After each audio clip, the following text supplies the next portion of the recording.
Hello everyone, আবার চলে আসলাম নতুন আরেকটা ভিডিও নিয়ে। তোমরা যে চ্যানেলটা দেখছো তার নাম ল্যাঙ্গুয়েজ অফ ইঞ্জিনিয়ারিং, আর আমি তোমাদের পরিচিত স্যার অরিজিৎ দে। আজকে আমরা নতুন আরেকটা জিনিস নিয়ে শিখবো, নতুন আরেকটা টপিক নিয়ে শিখবো, যেটাও কিন্তু আমাদের রিভেট জয়েন্টেরই একটা পার্ট। সেটা হচ্ছে বাট জয়েন্ট। তো এই যে বাট জয়েন্ট যে আমরা করব, তো বাট জয়েন্ট বেসিক্যালি দু রকমের হয়ে থাকে। একটাকে বলা হয় সিঙ্গেল রিবেট বাট জয়েন্ট, আর একটাকে বলা হয় সিঙ্গেল রিবেট বার জয়েন্ট। তো একটাকে বলা হচ্ছে একটা সিঙ্গেল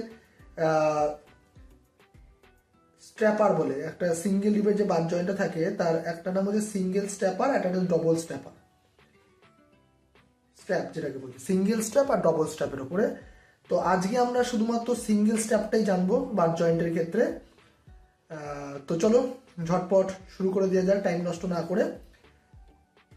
তো চলো দেখো, এই ক্ষেত্রে আমরা বার জয়েন্ট যখনই করছি আমরা ভালো করে জানি যে বার জয়েন্ট বা যে কোনো জয়েন্ট করতে গেলে আমাদের ডি এর একটা ভ্যালু বলে দেওয়া থাকে। তো আমরা ধরো ডি এর ভ্যালুটাকে ধরে নিচ্ছি। তো আমরা আগে যে ড্রয়িংগুলো করেছিলাম তাতেও ডি এর ভ্যালু কিন্তু আমরা 10 নিয়েছিলাম, তাই তো? তো সেই অনুযায়ী আমরা করব ডি এর ভ্যালু 10 ধরে। তো আমি এখানে লিখে নিচ্ছি D is equal to 10 millimetre. এবার আমি একটা কথা বলে দিই, আমি পেন দিয়ে করছি আর মার্কার দিয়ে করছি যাতে ভিডিওটা প্রপারলি খুব ভালোভাবে হয়। কিন্তু তোমরা যখনই করবে জিনিসটা তোমরা কিন্তু পেন্সিল ইউজ করবে। একটা হচ্ছে লাইট স্ট্রোক করার জন্য, আর ডিপ স্ট্রোক করার ডার্ক স্ট্রোক করার জন্য সেই 4B পেন্সিল ইউজ করবে, ঠিক আছে? যেটাতে সফট পেন্সিল বেসিক্যালি, সেগুলো দিয়ে করার চেষ্টা করবে। তো চলো শুরু করা যায়। Single rivet but joint single strap.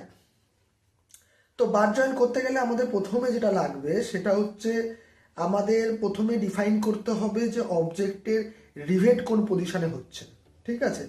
তো রিভেটগুলোর আমার পজিশনটা আগে বের করে নিতে হবে, তারপর আমরা আস্তে আস্তে করব। তা চলো ঝটপট শুরু করে দেওয়া যাক টাইম ওয়েস্ট না করে। তাহলে ধরো আমি প্রথমে ড্রয়িংটা এখান থেকে শুরু করছি। তো ড্রয়িংটা শুরু করার সময় আমি মেজারমেন্টের জন্য একটা মাপ দিয়ে নিচ্ছি যেখান থেকে আমার ড্রয়িংটা শুরু হবে। কেননা এই ড্রয়িংটারই ফ্রন্ট ভিউ আবার টপ ভিউ দুটোই আমাদের করতে হবে। মানে টপ ভিউটা আমি আঁকছি এখন, তারপর নিচে ফ্রন্ট ভিউটা আঁকবো। তো আমি ধরো এরকম একটা পজিশন থেকে আঁকাটা শুরু করছি। তাহলে ধরো এই যে এখানটায় আমি একটা সেন্টার লাইন ড্র করে নিলাম অবজেক্টের।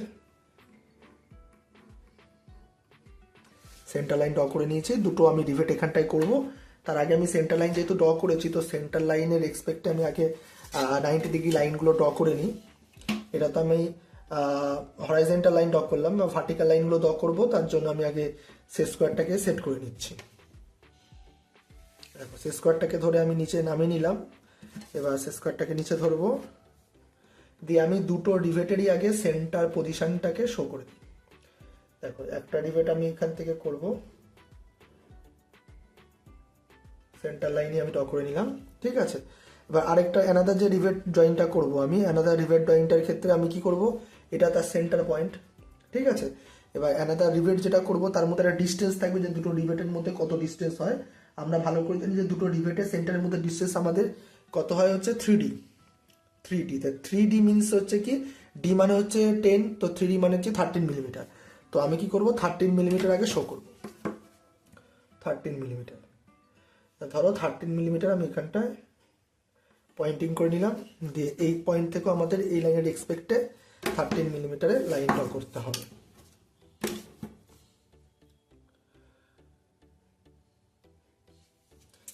ডার্কের কাজটা আমরা সবসময় লাস্টেই করব, ঠিক আছে? ডার্কের কাজ শুরুতে করলে হবে না, ওটা লাস্টেই করতে হবে ডার্কের কাজটা। হ্যাঁ,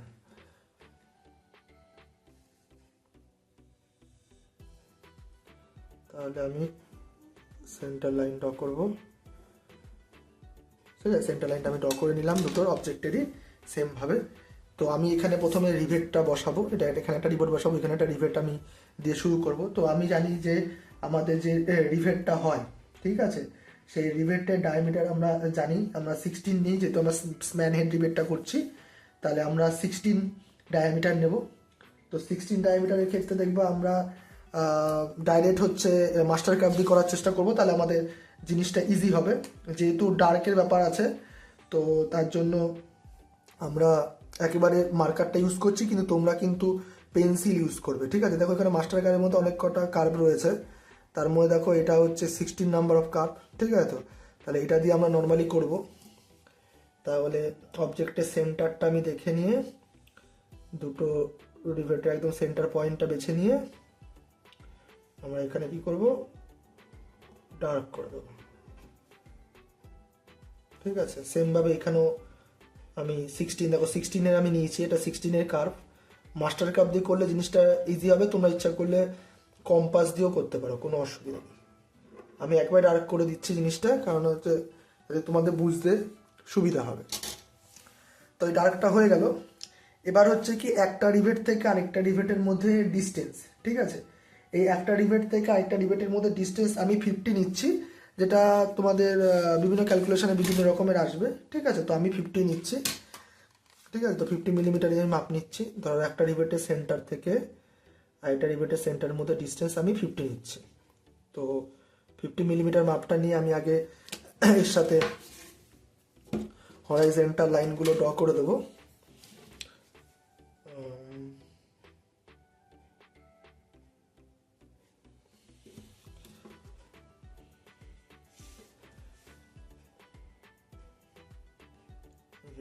এখান দিয়ে সেন্টার লাইন ড্র করবো, ঠিক আছে। সেন্টার লাইন ড্র করে দিয়েছি। এবার আমি 16-এর এখানে দুটো সার্কেল করে নেবো, যেহেতু আমাদের এটা সিঙ্গেল স্ন্যাপসের ক্ষেত্রে, ঠিক আছে। তো আমি এটা এখানে করে নিচ্ছি।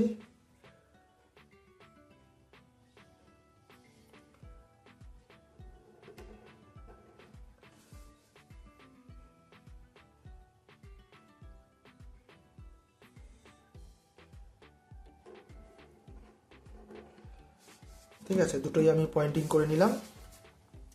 এই যে আমি রিভেটটা করলাম, এটা কিন্তু আমাদের টপ ভিউ ছবি। তো আমি যে রিভেটটা করলাম, রিভেটটার এটা কিন্তু টপ ভিউ হলো, কিন্তু রিভেটের মধ্যে কি আমাদের থাকে, ভিতরে একটা ইনার সার্কেল থাকবে, যেটা দিয়ে আমাদের ডটেরটা বোঝানো হয় যে রিভেটটা কতটা হোল ক্রিয়েট করেছে।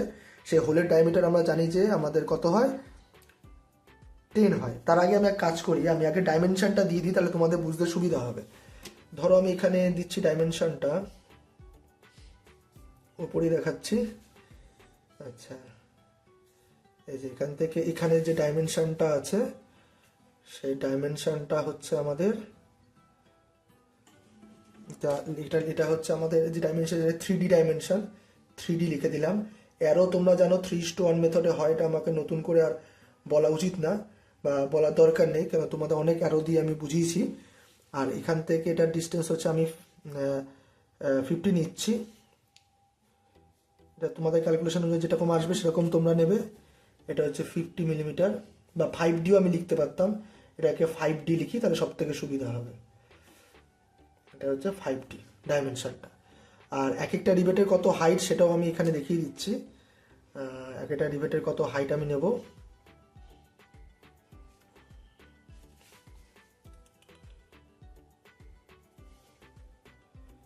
এক একটা রিবেটের কত হাইট হবে আমি এখানে দেখাচ্ছি জিনিসটা। এটা ডায়ামিটার আমাদের বলে দিয়েছে, সো ডায়ামিটার যেটা আছে সেটা দিয়ে আমাদের করতে হবে, ঠিক আছে। ডায়ামিটার দিয়ে আমরা করব জিনিসটা।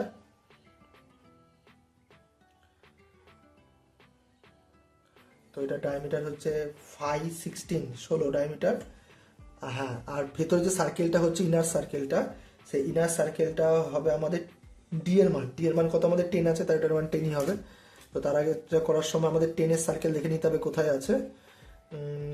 তো দেখো এখানে 10-এর সার্কেল হচ্ছে এইটা, ঠিক আছে। তো 10-এর সার্কেল আমি করে নেব ভেতরে, একদম সেন্টারে করার চেষ্টা করবো যেন সব দিকে সেম ডায়ামিটার থাকে, তাহলে তোমাদের করতে সুবিধা হবে। 10-এর সার্কেলটা, তো 10-এর আমি করে নিই। তো এটা যেহেতু ভেতর দিয়ে সার্কেলটা রয়েছে, আমি বাইরে দিয়ে দেখতে পাচ্ছি না, তার জন্য এটা আমি একেবারে ডটেড লাইন ইউজ করব, ঠিক আছে। এটাকে সেমভাবে আমরা ডটেড লাইন করে নেব, যেহেতু বাইরে আছে আমি দেখতে পাচ্ছি না, তাই এটা আমাকে ডটেড লাইন হবে। সেমভাবে এখানে ইনার সার্কেল হবে।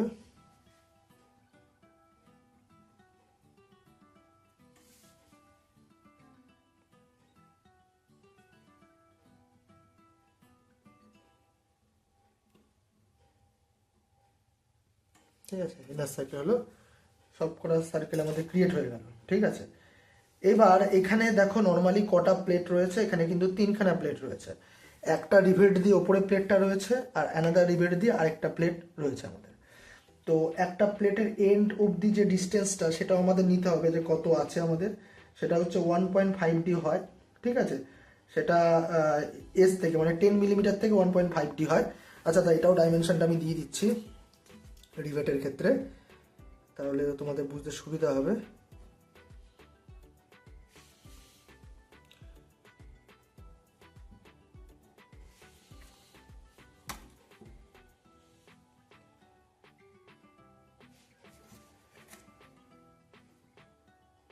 এটার মান হচ্ছে ডি, ডি এর মান আমি 10 আমি জানি, সেটাই করে নিয়েছি। এবার একটা রিভেট থেকে আরেকটা প্লেটের, একটা রিভেট থেকে প্লেটের যে এন্ড পয়েন্টের মধ্যে যে ডিস্টেন্স আছে সেটা হচ্ছে 1.5D ডিস্টেন্স হয়। ঠিক আছে, 1.5D ডিস্টেন্স। তো আগে আমি 1.5D একটা রিভেট থেকে মেপে নেবো। 1.5D মানে কত, 15 মিলিমিটার, তাই তো। তো 15 মিলিমিটার যদি হয় তাহলে আমি এখান থেকে 15 মিলিমিটার মাপটা নিচ্ছি। এই যে 15 মিলিমিটার এখানে হচ্ছে, আবার এখানটা হচ্ছে আমাদের 15 মিলিমিটার, এটা হচ্ছে আমাদের 15 মিলিমিটার। দুটো রিভেট আমি করে নিলাম। ঠিক আছে, এইবার ব্যাপারটা হচ্ছে কি, 15 মিলিমিটার টানার পরেও আমাদের রিভেটটা যেটা অ্যাঙ্গেল ক্রিয়েট করেছে, ঠিক আছে, এই অ্যাঙ্গেলটা একটা খুব ইম্পর্টেন্ট জিনিস, সেটা আমি ম্যাক্সিমাম 5 মিলিমিটার পর্যন্ত নিতে পারি। তাহলে এই অ্যাঙ্গেলের মাপটা আমি 5 মিলিমিটার, না করে তোমার এক কাজ করে এটা 3 মিলিমিটার, না সব থেকে বেটার হয় 3 মিলিমিটার নিলে। তাহলে এই পয়েন্ট থেকে এটা হচ্ছে 3 মিলিমিটার, আবার এই পয়েন্ট থেকে আমি নেব হচ্ছে কত, 3 মিলিমিটার, 3 মিলিমিটার। ঠিক আছে, দুটো পয়েন্টিং করে নিলাম। আচ্ছা, এটাও আমি ডাইমেনশনে শো করে দিই, তাহলে তোমাদের সুবিধা হবে। উপরেই দেখিয়ে দিচ্ছি আমি, আবার এখান থেকে একটা লাইন ড্র করে দিই, একবারে দেখিয়ে দেবো। আচ্ছা, এবার অ্যারোটা হচ্ছে এইখান থেকে এইটুকুনির যে অ্যারোটা, এই অ্যারোটা হচ্ছে আমাদের 1.5D এটার মান। আর এইখান থেকে এইটুকুনির যে অ্যারোটা আমি দিচ্ছি, ঠিক আছে, এই অ্যারোটা এইটার ক্রিয়েট হচ্ছে আমাদের 3 মিলিমিটার। ঠিক আছে, এটার ডাইমেনশন হচ্ছে আমাদের 3 মিলিমিটার ডাইমেনশন। ঠিক আছে, তাহলে চলো তাহলে এবার শুরু করা যাক। তাহলে আমি এগুলো থেকে আগে আমাদের হরাইজেন্টাল লাইনগুলো ড্র করে নেব। ঠিক আছে, তাহলে হরাইজেন্টাল লাইনটা ড্র করে নিচ্ছি, হরাইজেন্টাল সরি ভার্টিক্যাল লাইনগুলো ড্র করব। তাহলে আগে আমি স্কোয়ারটাকে যে কোনো একটা সেন্টার লাইনের সাথে প্যারালাল করছি, সেন্টার লাইনের সাথে প্যারালাল করলাম। এবার যখন আমার নিচে যেহেতু আমাদের এর ফ্রন্ট ভিউটা আঁকতেই হবে, তাহলে আমি লাইনগুলোকে একদম এক্সটেন্ড করে দিচ্ছি, বাড়িয়ে দিচ্ছি, হ্যাঁ, তাহলে সুবিধা হয়, এক্সটেন্ড করে দিলাম। আচ্ছা, পরেও একটা লাইন আছে, সেটাকে আমি এক্সটেন্ড করে দিই, এটাকে আমি এক্সটেন্ড করে দিলাম নিচ পর্যন্ত, এটা একটা এক্সটেন্ড করে দিলাম, সেমভাবে এখান থেকে একটা লাইন আমি এক্সটেন্ড করে দিলাম, সব লাইনগুলো এক্সটেন্ড করে দিলাম। এইবার যেটা ইম্পর্টেন্ট ব্যাপার সেটা হচ্ছে আমাদের তো এখানে প্লেটটা কীরকম হয়, যে নর্মালি আমি যদি দেখাই একটুখানি, যে এই একটা প্লেট, এই একটা প্লেট, দুটো প্লেটকে একসাথে জয়েন করা হলো, দিয়ে ওপরে আরেকটা প্লেট দিয়ে এইখানে ডিভাইড করা হয়েছে, এখানে ডিভাইড করা হয়েছে, সেমভাবে এখানেও ডিভাইড করা হয়েছে, এখানে ডিভাইড। তাহলে কী হবে, এটা হচ্ছে ওপরে প্লেটটা সাপোর্ট। কি আমার নর্মালি উদ্দেশ্য হচ্ছে এই দুটো প্লেটকে একত্রে এরকম কানেক্ট করে রাখা। তো এরকম করে তো কানেক্ট করা যাবে না, যেহেতু একই অ্যাক্সিসে কানেক্ট করা যাবে না, তার জন্য একটা উপরে একটা সাপোর্টিংয়ের জন্য এটা করা হচ্ছে। তাই ওপরে প্লেটটা হচ্ছে যে সাপোর্টিং প্লেটটা। তাহলে এই অবজেক্টের যে সেন্টার পয়েন্টটা আমি নিয়ে নিই, তাহলে একটা থেকে একটা কত, 3 মিলিমিটার, তাই সেন্টার পয়েন্ট কত হবে, 15 মিলিমিটার করে সেন্টার পয়েন্ট আসবে। তো এই 15 মিলিমিটার যে নাম নেব,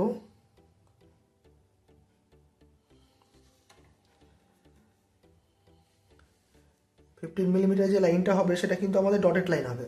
ঠিক আছে, কেননা আমরা কেন ওই লাইনটা আমি দেখতে পাচ্ছি না, বাইরে থেকে লাইনটা দেখা যাচ্ছে না, তাই ওটাকে একেবারে আমি ডটেড লাইন করবো। আমি নিচ অব্দি টেনে দিলাম জিনিসটা, যাতে আমাদের পরে ফ্রন্ট ভিউটা আঁকতে সুবিধা হয়। ঠিক আছে, তাহলে এটা হচ্ছে আমাদের ব্যাপার। এইবার আমাদের মেন কাজ হচ্ছে এর আউটার লাইন করা। তো দেখো এটা খুবই সহজ একটা ড্রয়িং। ঠিক আছে, এর আউটার লাইনটা কি করতে হবে, কেননা এটা তো একটা কন্টিনিউয়াস লাইন, তো তার জন্য আমি কি করছি, এই ক্ষেত্রে আমি ওপরের যে লাইনটা আছে সেটাকে ফ্রি হ্যান্ডের জন্য ইচ্ছা করে বেঁকা দাগটা টানছি। আমি ধরো প্লেটটাকে এখানে দেখাচ্ছি, তো আমি এখানটাও একটা বেঁকা দাগটা টানবো, এটা ইচ্ছা করে আমাদের বেঁকাতে হবে, কারণ এই লাইনটা কন্টিনিউয়াস আছে প্লেটটা। আর এইটা কি করতে হবে, আমাদের ডার্ক করতে হবে। সেমভাবে এটাও কি করবো, আমরা ডার্ক করব। আবার এখানে হচ্ছে এই লাইনটা আমি ডার্ক করব, এই লাইনটা আমি ডার্ক করে দেবো। ঠিক আছে, এবার কি হচ্ছে, এই যে দুটো লাইন রয়েছে আমাদের, এই দুটো লাইনের মধ্যে দুটো প্লেট নিচে রয়েছে, তো নিচের প্লেটগুলো কি সেন্টার লাইনের সাথে যাচ্ছে। তাহলে আমি ধরো এখানে একটা লাইন দিয়ে দুটো প্লেটকে আলাদাভাবে দেখাবো, একটাকে একটু বড় দেখাবো, একটাকে একটু ছোট দেখাবো। ঠিক আছে, তো তো কেমন দেখাই জিনিসটা দেখো।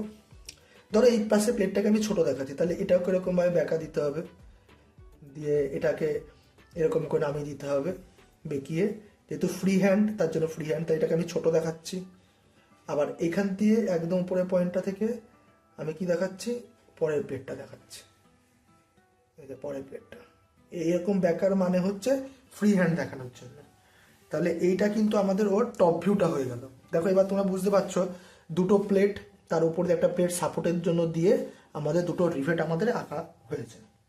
এবার এর আমাদের ফ্রন্ট ভিউটা করতে হবে। তো ফ্রন্ট ভিউ করতে গেলে আমাদের কয়েকটা জিনিস জানতে হবে, যে প্লেটগুলোর থিকনেস কত, কিরকম দেখতে হবে। ঠিক আছে, সব কিছু আমরা আস্তে আস্তে জানবো। তো তার জন্য কি করতে হবে, আমাদের প্রতিটা পয়েন্ট থেকে আমাদের সেকশন টানতে হবে, সেকশন। ঠিক আছে, মানে প্রজেকশন লাইন টানতে হবে। তো আমি যে কোনো একটা সেন্টার লাইনের সাথে আমি শেষ কার্ডটাকে প্যারালাল করে আমি অবজেক্ট থেকে অনেকটা একটু নিচে ধরবো, কারণ আমার সব প্রজেকশন লাইন টানতে হবে। তো সেন্টার লাইনের সাথে ধরে নিচে আমি শেষ কার্ডটা ধরলাম, ধরে এক এক করে আমি লাইনগুলো ড্র করবো। যেমন ধর প্রথমে ফ্রি হ্যান্ডের এই লাইনটা, তো ফ্রি হ্যান্ডের লাইনটা থেকে একটা প্রজেকশন লাইন টানবো। তারপর এখানে দুটো লাইন হয়ে গেল, এখানে এই যে সেন্টারের যে 10 মিলিমিটার আছে সেই লাইন থেকে লাইন টানবো। আচ্ছা, এইখানে 20 মিলিমিটার থেকে লাইন টানবো, এখানেও 20 মিলিমিটার থেকে লাইন টানবো। সেন্টারে আছে 10, এখান থেকে লাইন টানবো। সব কটা থেকে আমাদের প্রজেকশন লাইন নামাতে হবে।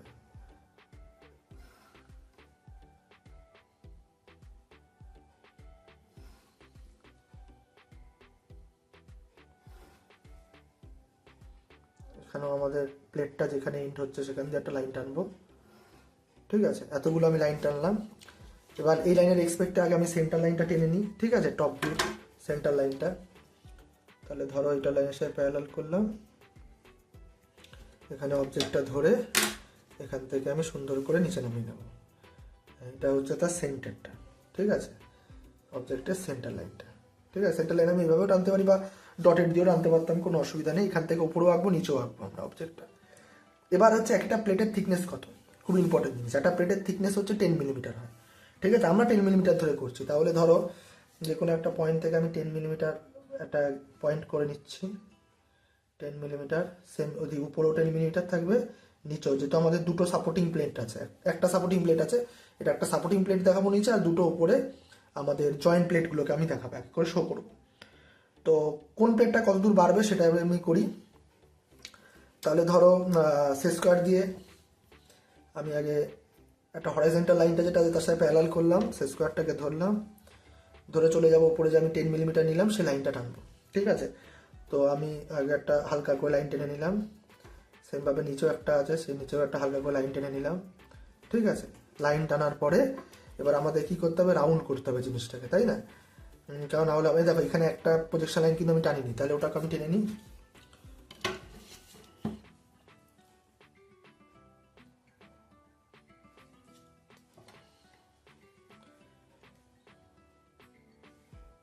এই প্রজেকশন লাইনটা টেনে নিলাম, তাহলে আমাদের সুবিধা হবে জিনিসটা করতে। এইবার দেখো আমাদের কি করতে হবে জিনিসটা, আমাদের দুটো প্লেট, দুটো প্লেটকে আমি ধরো আঁকবো। ঠিক আছে, ড্র করবো দুটো প্লেটকে। তো ডার্ক করার কাজ, তো আমি এক কাজ করি, আগে এই প্লেটটা, উপরে প্লেট দুটোকে এঁকে নিই। দুটো প্লেটই কিন্তু আমাদের এপার ওপার হয়ে গেছে যেহেতু, তার জন্য আমি এটাকে কি করব, আগে ডার্ক করে নেব। ঠিক আছে, দুটো প্লেটের এন্ডকে, দুটো প্লেটকে ডার্ক করলাম। নিচের প্লেটটাকে আমি ধরেই ডার্ক করব না। ঠিক আছে, কারণ মাঝে একটা গ্যাপ আছে, 10-এর গ্যাপ থাকবে। তো তার জন্য আমি এখান থেকে এটা 10-এর গ্যাপ পর্যন্ত ডার্ক করব। আবার সেমভাবে এইখান থেকে এন পর্যন্ত ডার্ক করব, আবার এখান থেকে এন পর্যন্ত ডার্ক করব। ঠিক আছে, এটাকে আমি ফ্রি হ্যান্ড দেখাবো। দুটো প্লেট, দুটো প্লেটই সেন্টার দিয়ে যাচ্ছে, মানে এখানে একটা লাইন ড্র করবো, কারণ দুটো প্লেটই সেপারেট প্লেট। ঠিক আছে, তার জন্য আমরা লাইনটা ড্র করেছি। আর নিচের প্লেটটা কি দুটোই সাপোর্টিং প্লেট, তাই তো।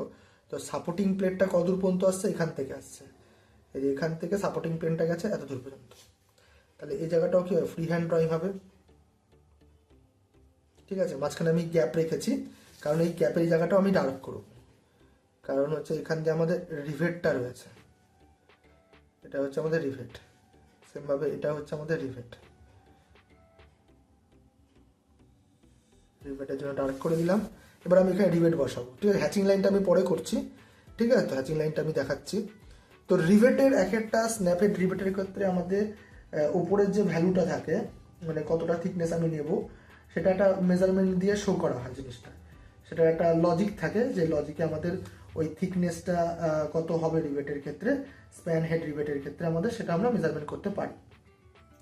যেমন ধরো আমি যদি বলি, যেমন স্প্যান হেড রিভেট করছি, তার উপরে যেটা রাউন্ড হচ্ছে, সে রাউন্ড পজিশনটা হচ্ছে 0.7D হয়।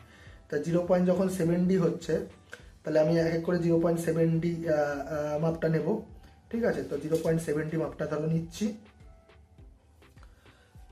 0.7D মানে হচ্ছে কত, 7 মিলিমিটার। তাহলে আমি একদম সেন্টারের যে লাইনটা রয়েছে, সেন্টারের লাইনটার বোথ সাইডে আমি 7 নেব, 7, 5, 6, 7, এই যে 7 মিলিমিটার আমি এখানে পয়েন্টিং করে নিলাম।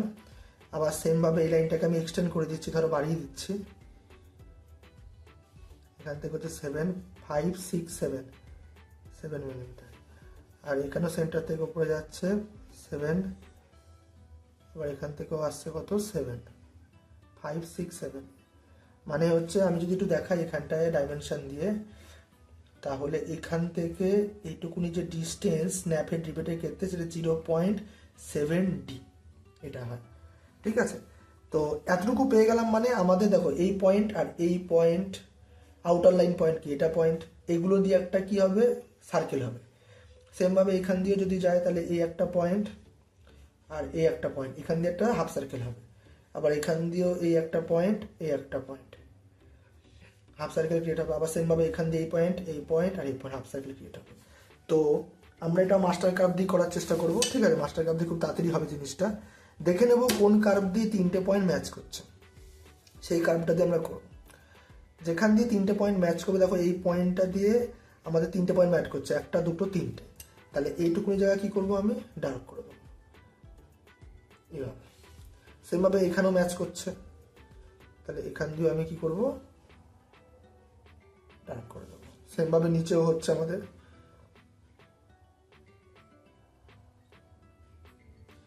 নিচেও আমি ডার্ক করে দেবো। একই সার্কেল দিয়ে দেখবা উপর নিচ দুটোই হবে। আবার এখান দিয়ে এটা মিলছে, এটাকেও আমি ডার্ক করে দেবো। সবগুলো ডার্ক হয়ে গেল। এবার হ্যাচিং লাইন করলে আমাদের কাজ হয়ে গেছে। এবার হ্যাচিং লাইনের একটা ব্যাপার বলি, সব কটার একই অ্যাঙ্গেলে হ্যাচিং লাইন করলে হবে না, অ্যাঙ্গেলটা চেঞ্জ করে করতে হবে, কেননা প্রতিটা প্লেটকে সেপারেট দেখাতে হবে। এবার হ্যাচিং লাইনে তোমরা নিয়ম জানো যে হ্যাচিং লাইনে কি করে হয়। হ্যাচিং লাইনের নিয়ম হচ্ছে, প্লেন যে নিয়মটা সেটা হচ্ছে 45 ডিগ্রি অ্যাঙ্গেল হয়, আর দুটো হ্যাচিং লাইনের মধ্যে ম্যাক্সিমাম ডিস্টেন্স হচ্ছে 2 মিলিমিটার ধরা হয়, ঠিক আছে, হ্যাচিং লাইনে। তাহলে আমি 45 দেখানোর জন্য ধরো এই স্কোয়ারটা বোথ সাইডে 45 ডিগ্রি অ্যাঙ্গেল আছে, এটাকে দিয়ে আমি করতে পারি।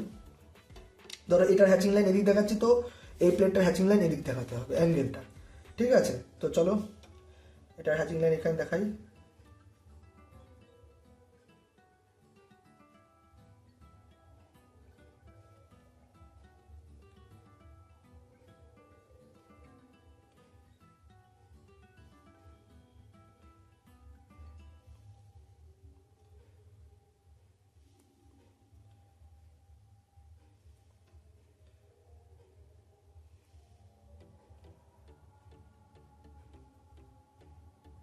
হ্যাচিং লাইন করার সময় একটু কেয়ারফুলিভাবে করবে। আমি তাড়াতাড়ি করছি কেন কি, আমার এক্সপিরিয়েন্স হয়ে গেছে বলে। তা তোমরা একবার দুবার প্র্যাকটিস করে তারপরে কিন্তু হ্যাচিং লাইনটা বসাবে। আর এতদিনে যতগুলো শিট করেছো তোমরা, তাতে আশা করি হ্যাচিং লাইনে অনেক প্রবলেমই করেছো, তাহলে তোমাদের প্র্যাকটিস হয়ে গেছে। যদি প্র্যাকটিস হয়ে যায় তাহলে তুমি আবার নর্মালি ডাকতে পারবে। যে হ্যাচিং লাইনটা হয়ে গেল, সেমভাবে এদিকেও হ্যাচিং লাইন করতে হবে আমাকে। এটার কিন্তু অ্যাঙ্গেলটা এদিকে দিচ্ছি দেখো, যাতে তোমাদের দুটো প্লেটকে আমরা আলাদা করতে পারি, ঠিক আছে। হ্যাচিং লাইন করার নিয়ম হচ্ছে দুটো প্লেটকে যেন আমরা সেকশনাল ভিউ, যেহেতু হ্যাচিং লাইন করা হয়, মানে ওখান দিয়ে কেটে যাচ্ছে যেহেতু, তার জন্য আমরা কি করছি, দুটো প্লেটকে আলাদা আলাদা অ্যাঙ্গেল হ্যাচিং করছি।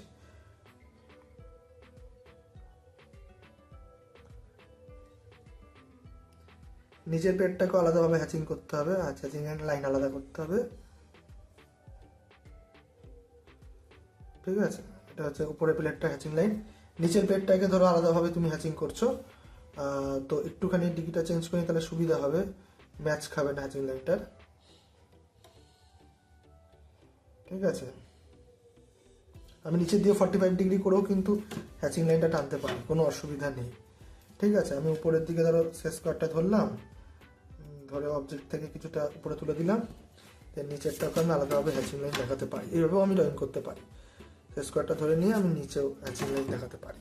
নিচের প্লেটটা কিন্তু একটা পুরো প্লেট, তো তার জন্য এর যে হ্যাচিং লাইনটা হবে আমাদের, সেই হ্যাচিং লাইনটা কিন্তু একই দিকেই হবে পুরোটা। যেহেতু উপরটার ক্ষেত্রে যেহেতু দুটো প্লেট একসাথে মার্চ করছে, তার জন্য হ্যাচিং লাইনটা দুটোর ক্ষেত্রে আলাদা আলাদা দিকে করেছি। নিচেরটা কিন্তু একদিকেরই প্লেট, তো একদিকেরই প্লেট হলে হ্যাচিং লাইনটা আমাদের আলাদা আলাদা দিকে হবে, একই দিকে হবে, আর আলাদা প্লেটের জন্য আলাদা দিকে আমরা করেছি।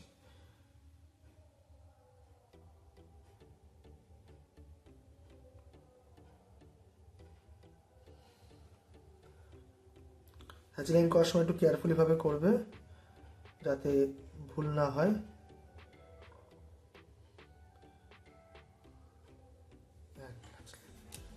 এইটা হয়ে গেল আমাদের আজকের প্রবলেম, সেটা হচ্ছে single rivet but joint single স্ট্র্যাপের ক্ষেত্রে। সিঙ্গেল স্ট্র্যাপ মানে হচ্ছে একটা সাপোর্টিং প্লেন রয়েছে, তাই এটাকে সিঙ্গেল স্ট্র্যাপ বলা হচ্ছে।